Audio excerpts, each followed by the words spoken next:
What's going on, you guys? Shadow Trucker. It is Saturday, April 23rd, 14:44 Eastern Time. I'm over in Hubbard, Ohio at the Flying J doing my 34-hour reset, so I figured we'd go ahead and answer some of the questions I got from you guys through the email. There's only about 2 or 3 of you that did it. But that's fine. I mean, you guys can ask questions as you get them. You don't have to, everybody doesn't have to email me and ask questions. So the first question, I'm not really going to answer it per se for you guys. It's he asked how to do taxes and what can we claim for deductions. I'm strictly not going to go into detail with that because everybody files taxes differently. I'm not a tax consultant. I'm not a financial advisor. None of that. So me telling you how to do taxes, not the best thing to do. I would just speak with a tax consultant. It doesn't cost much to really do that. But as far as the deductions go, you can write off just about everything while you are financing this truck. Strictly because everything you're doing, you're paying for business. So you can write off your truck payments, your fuel expenses, everything. So hopefully that helps a little bit with that, but I'm not going to go crazy into the tax filing. The second question is, how much money should you have when starting lease purchase to cover expenses? For example, insurance, food, travel, lodging, return trip home if you don't like what you hear at orientation. So realistically, you don't need any money to start lease purchase. You could have $0 in your bank account with this company and be just fine. So whenever you come to orientation, if you guys have watched that video, you already know. If you haven't, when you get to orientation, or to get to orientation, they get you a rental vehicle or a flight or a bus ticket. Generally it's a rental vehicle or a flight though. They pay for that all the way up there to Kansas City. They put you up in a hotel, paid for. They give you meal vouchers for breakfast, lunch, and dinner. Which, you can go to the restaurant that's in the hotel right there, use your voucher, and you can get breakfast, lunch, or dinner. Now, lunch is catered in, so you basically have a set of extra vouchers. The lunch vouchers, just you can double up on breakfast or double up on dinner with them because they cater in the lunch. It's pretty good lunch too. And then your return trip home. If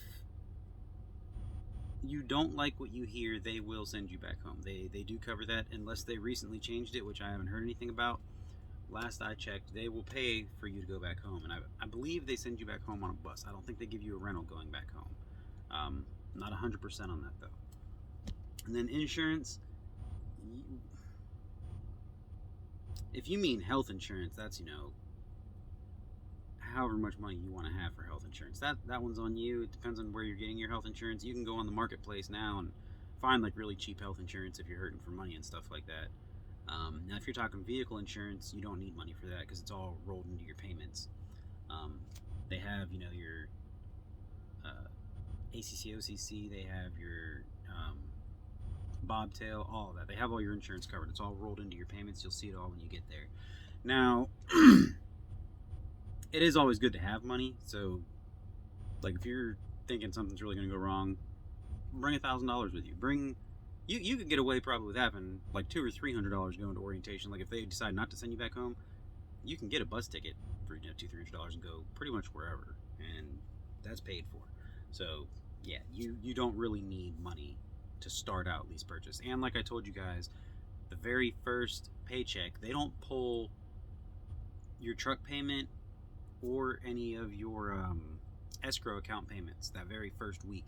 So if you start driving on a Wednesday and you get to drive all the way through that Tuesday, your first paycheck is going to be a full paycheck for that whole week. You're going to have $5,000 paid to you. So that'll set you up from there, and you'll be good to go. You'll pretty much come home with like $4,200, I think, somewhere around that window. Next question is truck parking at truck stops versus rest areas, Walmart, vacant lots, consignee, etc. He said he's getting at safety and expense. As far as expense, you don't really pay to park unless you're getting reserved parking, or you park on lots that are specific rented lots. Then yes, you have to pay. Otherwise, your truck parking is free if you can find spots. Walmart, you have to be careful with a lot. Not just Walmart. A lot of stores are no longer allowing truckers to park on their lots because of the asshole truckers that like to throw all their trash out of their truck on the ground and leave it there rather than just picking up after themselves. You can call the stores ahead of time though and ask to speak to one of the managers, and then ask the manager if they're okay with it, and sometimes they'll say yes. They'll tell you which part of the lot to park on. Vacant lots, as long as it doesn't say no truck parking, go for it. If it doesn't say who owns the lot, go ahead and go for it. If you're worried about it, you can call the local police department and say, hey, do you know who owns this lot? Is it safe to park here? And sometimes they'll let you know. Rest areas, generally safe. You got a bunch of trucks there, you got a bunch of cars there, you're good to go. What other places? The co-signee. Do not just assume that there is overnight parking at co-signees. Call ahead and ask. You can ask dispatch. Dispatch can email them and then call you back and let you know. Or you can take the number that's on your dispatch and call the co-signee directly, which is generally what I do. If I know I'm going to be there that night and they can't unload me that night, I'll ask them if I can park there, and they'll tell you yes or no as well. That's all pretty straightforward. That is a good question though. Now, with a caveat on that, if you know you're going to be running late, like past 3 or 4 p.m., if you know you're going to be parking past that time and you want to keep driving later, look along your route on Google Maps or use your GPS. Your GPS can pull up truck stops. Find truck stops along the route, calculate how much time you have left versus those truck stops, and see which one you want to get to. Now, I know for Flying J, Pilot, TAs, and Petros, you can reserve spots ahead of time through the app. So if you know you want to get to that specific truck stop, you can reserve a spot ahead of time so that when you get there, you know you have a guaranteed parking spot. I have done that before just because I wanted to drive. Like, I was driving until like 1 in the morning and I'd reserved a spot. So that is one way to do it also. No, you don't always have to pay out of your pocket. Don't get wrapped up in the I gotta pay for a parking spot.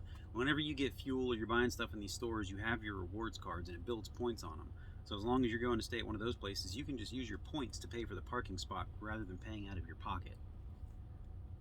The next question is diet on the road, what to eat. Now this is tricky. Everybody's body reacts differently to different foods. So again, same thing with that tax thing. For the diet thing, I'm not a dietitian. I'm not somebody that deals with that. I'm not a nutritionist, any of that stuff. However, what I eat a lot of, which you guys have seen in one of my other videos also, I eat a lot of tuna, brown and wild rice cups, which I can actually show you guys those real quick. Okay. These things. Minute brown and wild rice. You can get straight brown rice and wild rice also. And then for the tuna and stuff like that, there's all kinds of different ones. So, and you can do pulled pork too. So I got, like pulled pork, pink salmon, and then, they've got all kinds of flavors for tuna now. So tuna is good. What I generally do is I take these, I heat that rice up, I pour it into a paper bowl, and then I mix one of these pouches in with it. So you're not just eating plain rice or plain fish, you can do that. I eat peanut butter and jelly on, it's like 12 grain bread or something like that. It's wheat bread. I don't do white bread. And then a lot of Activia yogurt because it's good for gut health. And then I also carry the small cereal bowls that you used to eat as a kid, like this tall and they're round. I pretty much only eat regular Cheerios, Honey Nut Cheerios, and Raisin Bran Crunch on those. I try not to get into all that sugary crap. And I always have a case of water in my truck as well. Every once in a while I'll go get some, like 1 or 2 ice cream bars or something, throw them in the freezer for dessert or snack. I also eat applesauce. They say they're for kids. I don't give a shit. These things are great, especially while you're driving because you can pull it out and not make a mess out of it. But yeah, your the diet is different for everybody. Let me turn this truck off.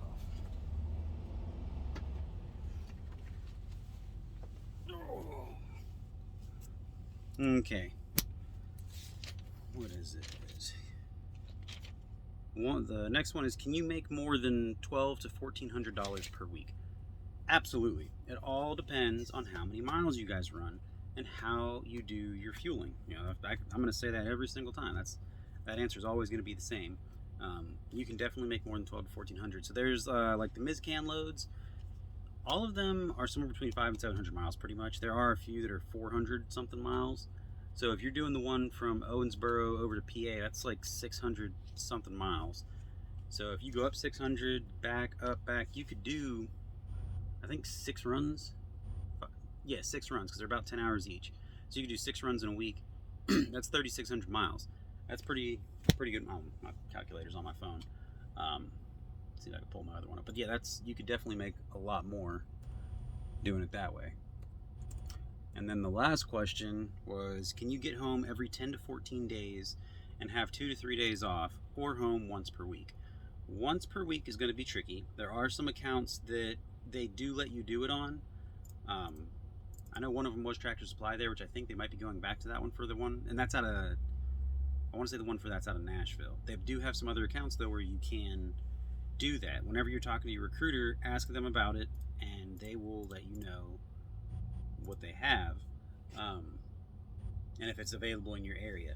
But for the 10 to 14 days for 2 to 3 days off, that one, yes, they do. It's 2 weeks on and then you're off. 2 weeks on, yeah. So you're out 10 to 14, you're home 2 to 3. Like me, I'll stay out for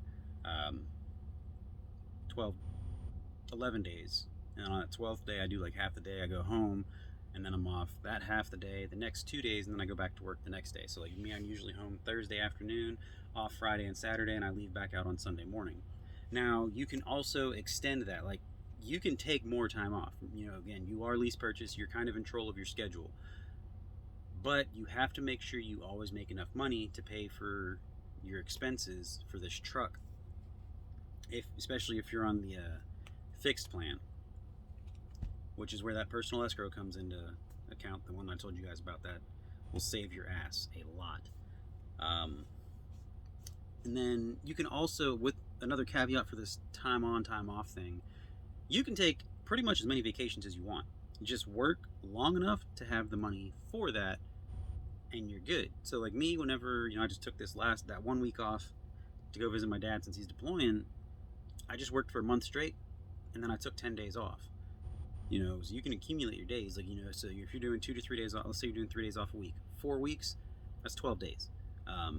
If you're doing 4 weeks and 2 days, that's 8 days. But you don't have to be specific with those. You can just be like, I'm going to work a month and I'm going to take a week or 2 off or whatever. Just make sure you have that money in your escrow to pay for everything. So you can take vacations multiple times throughout the year. You could take a vacation every month, essentially, for a week, as long as you work a month, take a week off. Work a month, take a week off. I'm not saying do that, but I'm saying you could do that as long as you keep that money in your escrow account. So that covers all of those questions. If you guys have more, definitely email me, or generally if you comment on the video, I'll answer your question in the comment. But if you email me, I'll do the same thing. I'll write them down in my little book. I'll wait till I get a few, and then I'll do a video where I answer them all at once, so that everybody gets the answers at the same time. Everybody can see them, because not everybody's reading back through comments. There is something else that I'm looking into for you guys about the truck payoff, because they do have a new plan. It's not new, it was there whenever I came in, and I'm actually signed on it. So there was the original plan where you do the balloon payment, it's like $2,500. But there's the other plan, it's the loss stipulation chart. Loss stipulation plan. Basically, you lease the truck for your 205 to 208 weeks, and then you pay the value of what the truck is at that point. So at the end of 208 weeks, this truck is going to be worth $60,000. And I'm trying to figure out if that's how that's actually going to work or not. I'm waiting for a call back, because I explained to them, I was like, I get we're leasing it, but if you turn around and have us pay $60,000 at the end of it, we're paying $220,000. That's like a 28% interest on the truck. And the payroll lady, she wasn't very familiar with the thing, because it's still fairly new, so she didn't know very much. So she did get me in contact with somebody that does know. I left them a voicemail. I'm waiting to hear back from them, and then I'll update you guys on that. I do know that is going to turn some people off from the lease purchase plan. So we'll see what happens. I do know at the end of the four years, though, they do give you like a $10,000 bonus, and you can put that towards part of the truck. You'd still owe the other $50,000, so it's really weird if this is how that's going to work, because I don't think that's right. 28% interest rate on that, or yeah, interest on that. But we'll figure that out. Again, my driver code is B as in boy, ACOAN as in Nancy. Email is still shadowtrucker210@gmail.com and all that stuff. And then if you guys want me to put you in through the referral app, the Rocket CDL app, I need your name, your phone number, and your email. And I could submit you guys through that, and then a recruiter will contact you off of that as well. Even if you've already spoken to a recruiter, I can still put your information in there. That pretty much covers it. That's a nice short video for you guys this time. Again, ask some questions. I'll get you guys some answers, and I will try to keep you updated on anything new that I find out, like I have been doing. You guys take care. Stay safe out there.